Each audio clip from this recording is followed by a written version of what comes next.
Bertugas di pedalaman dengan segala keterbatasan memberikan tantangan bagi para tenaga kesehatan. Mengabdi di tengah rimba, menahan rindu bertemu keluarga.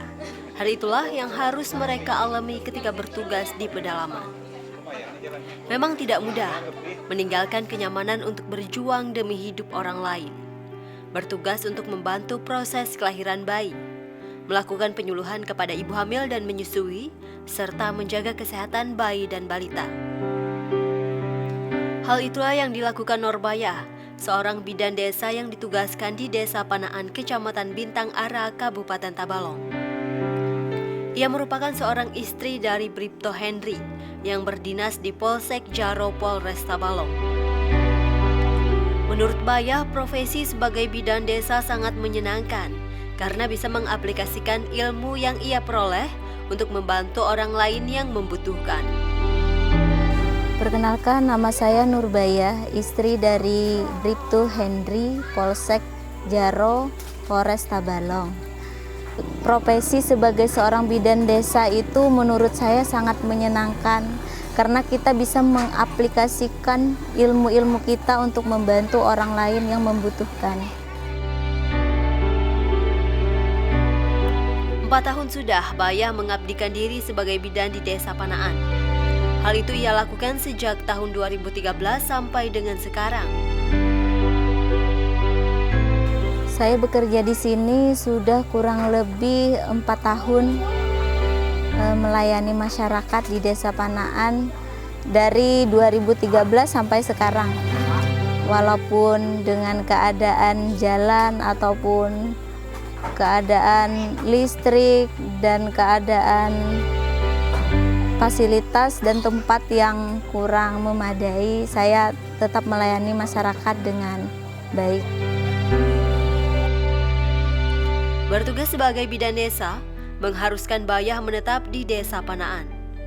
Jika kondisi memungkinkan, terkadang ia menyempatkan diri untuk pulang 1 minggu sekali. Namun jika cuaca tidak bersahabat, dalam 1 bulannya petugas kesehatan di desa ini harus menetap selama 3 minggu. Biasanya saya di sini 1 minggu, di sini nanti 2 atau 3 hari saya pulang ke tempat suami saya karena suami saya itu bekerja di luar sana juga nggak bisa ikut ke sini. Jadi seminggu sekali pulang ke sana, nanti ke sini. Kadang lebih dari seminggu kalau misalnya kena musim hujan itu kan nggak bisa ke Muara Uya, ya terpaksa ditunda dulu sampai 2 minggu kadang baru bisa pulang ke sana. Iya, saya menetap di desa ini ya kurang lebih kalau dalam 1 bulan itu 3 minggu. Akses jalan yang masih berupa tanah dan kerikil membuat medan yang dilalui untuk menuju Desa Panaan sangatlah sulit. Diperlukan waktu sekitar 2 jam perjalanan dari Tanjung untuk sampai ke Desa Panaan. Itu pun jika kondisi jalan dalam keadaan kering. Namun menurutnya, jika kondisi jalan dalam keadaan basah, perjalanan menuju desa ini bisa ditempuh 3-4 jam. Kalau dari rumah saya sendiri, dari Muara Uya ke Tanjung itu sudah 1 jam. Terus dari Tanjung ke sini itu kurang lebih kalau misalnya jalannya itu bagus, itu bisa ditempuh selama 2 jam. Tapi kalau jalannya itu basah atau kena hujan itu bisa ditempuh kurang lebih itu 3 jam sampai 4 jam. Medan yang dilalui itu ya sangat sulit karena akses jalannya juga masih kerikil bercampur dengan tanah liat.